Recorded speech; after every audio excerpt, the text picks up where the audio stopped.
sur l'accord qui vient d'être signé. J'ai vu beaucoup de talibans, beaucoup de Congolais pro-Tshisekedi en train de se réjouir. La guerre est finie, la guerre est finie. On a signé des accords, on a signé des accords. La guerre est finie, la guerre est finie. Les amis, c'est une véritable distraction. Une véritable distraction. Je lance un défi à quiconque me regarde de me produire un extrait de cet accord qui comptait ou qui appelle le Rwanda, de un, qui reconnaît le Rwanda comme étant présent dans l'Est de la République, premier engagement. Deuxième, qui appelle le Rwanda, reconnu comme étant présent, même pas comme agresseur, mais comme étant présent dans l'Est de la République, de se retirer. Il n'y a pas un seul extrait. Il n'y a pas une phrase contenue dans cet accord qui stipule ce que je suis en train de dire. J'ai dit un défi que j'envoie.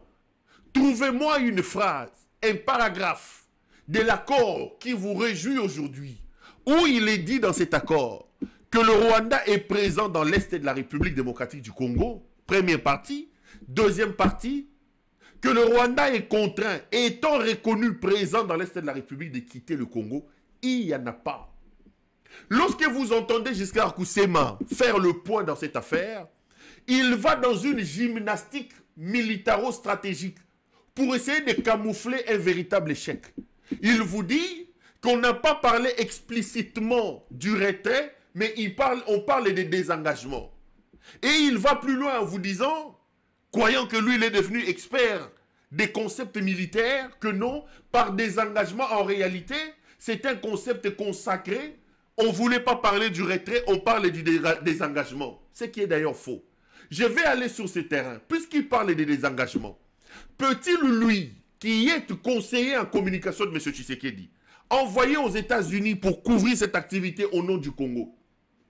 Si il advenait alors que pour eux, le retrait signifie le désengagement, peut-il aller loin dans sa logique en vous exhibant un extrait de cet accord où on parle formellement du désengagement des troupes rwandaises en RDC?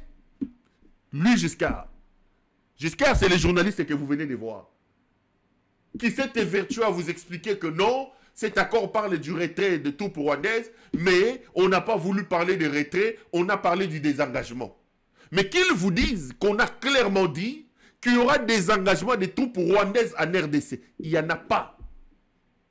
En réalité, cet accord signé aujourd'hui n'est pas un accord de paix, c'est un accord commercial. Et le plus grand vainqueur, le plus grand gagnant de cet accord, c'est le Rwanda. Je vais vous expliquer. C'est le Rwanda et Tshisekedi s'est piégé. En se piégeant, il piège la République démocratique du Congo. Cet accord est un accord essentiellement commercial. Cet accord commercial stipule que le Congo ouvre ses interférences. Le Rwanda obtient aujourd'hui le statut officiel d'être vendeur, canal officiel des minerais qu'il lui ne dispose pas chez lui, et les entreprises américaines viendront acheter ces minerais raffinés, cherchés au Congo par le Rwanda. Le Rwanda est donc le plus grand gagnant dans cette affaire, c'est le Rwanda. En réalité, cet accord, je le répète et je le dis, est un accord commercial qui axe essentiellement les articles qu'il contient sur le fait que le Congo et le Rwanda doivent collaborer sur le plan économique, et le plus grand bénéficiaire de cette collaboration officielle entre les deux pays, c'est les États-Unis qui enverra par le Rwanda ces entreprises prendre les richesses qui sortiront de la République démocratique du Congo. Nulle part dans l'accord signé aujourd'hui, on dit qu'à partir de tel moment, on va désengager les armées. Nulle part on dit que le Rwanda est présent en RDC. Nulle part dans cet accord, on dit que le Rwanda soutient le M23. Il n'y en a pas.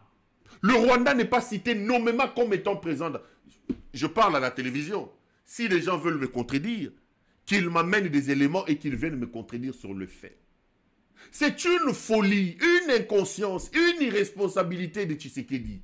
Un accord de plus qui met en mal, en mauvaise posture le Congo, que Tshisekedi vient de signer. En réalité, l'accord qu'il vient de signer aujourd'hui est une imposition du Rwanda soutenue par la RDC, par les États-Unis d'Amérique, qui vient en fait ressusciter les accords qu'ils ont signés déjà en 2021.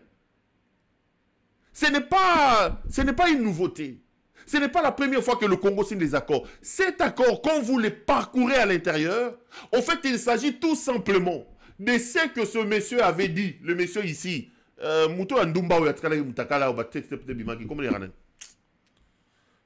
monsieur qui faisait les partous ici, Kindumba, qui conseillait à Félix Tshisekedi. Comment il s'appelle? Fortuna Bisselele, voilà. Lorsque Fortuna Bisselele vous a dit que nous n'avons pas de carnet d'adresse, mais nous avons les matières précieuses chez nous, un pays souverain qui a les matières précieuses chez lui, est incapable d'aller chercher les partenaires à l'étranger. Bisselele dit que le Rwanda a son carnet d'adresse, il met son carnet d'adresse, nous mettons nos matières premières. En réalité, ils viennent de concrétiser les propos de Fortuna Bisselele.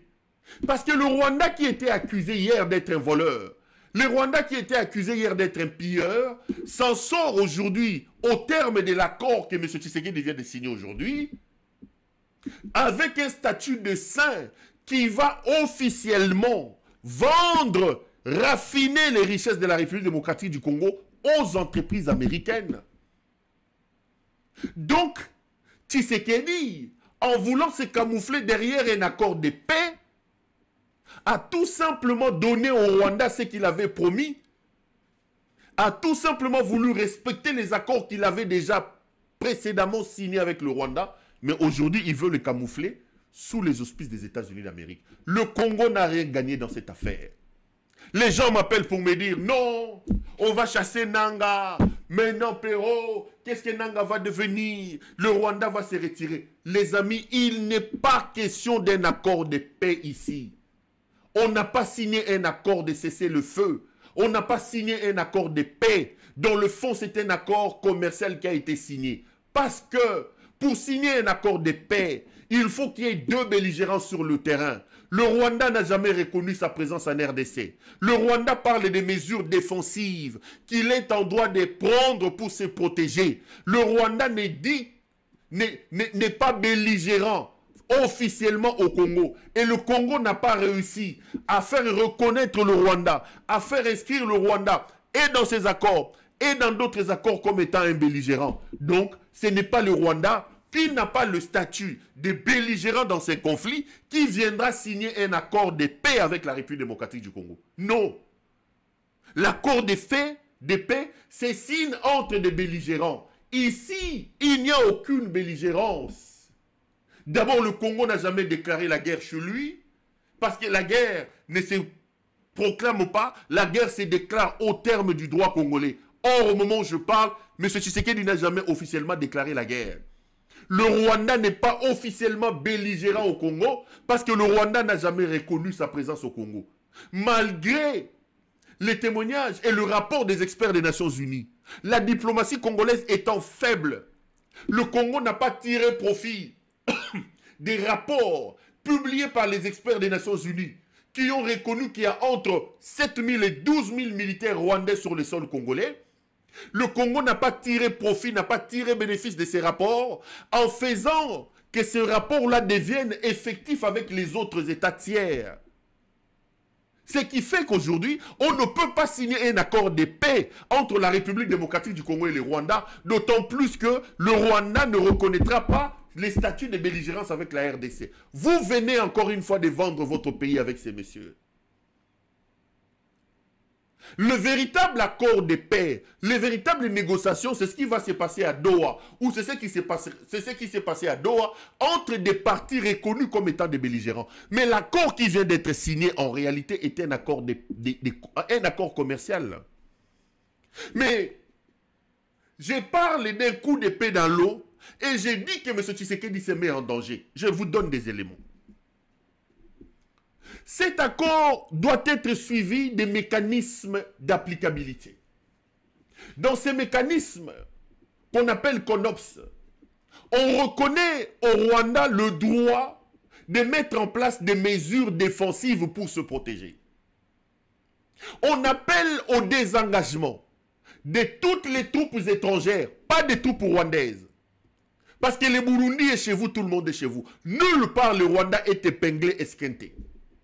Et on dit que la République démocratique du Congo a la responsabilité de lutter contre les Interamo FDLR, de les neutraliser et au besoin de les remettre au Rwanda. Mais regardez maintenant comment le piège va se refermer autour de M. Tshisekedi. Parce que Tshisekedi signe des accords et il ne se rend pas compte de la profondeur et du sérieux de ces accords. Ce qu'il vient de signer, il sera dans l'impossibilité de l'accomplir. Premièrement, au niveau du Katanga, la plupart des mines qui sont au Katanga sont des mines qui appartiennent aux individus. Tshisekedi a déjà dépiécé les mines du pays.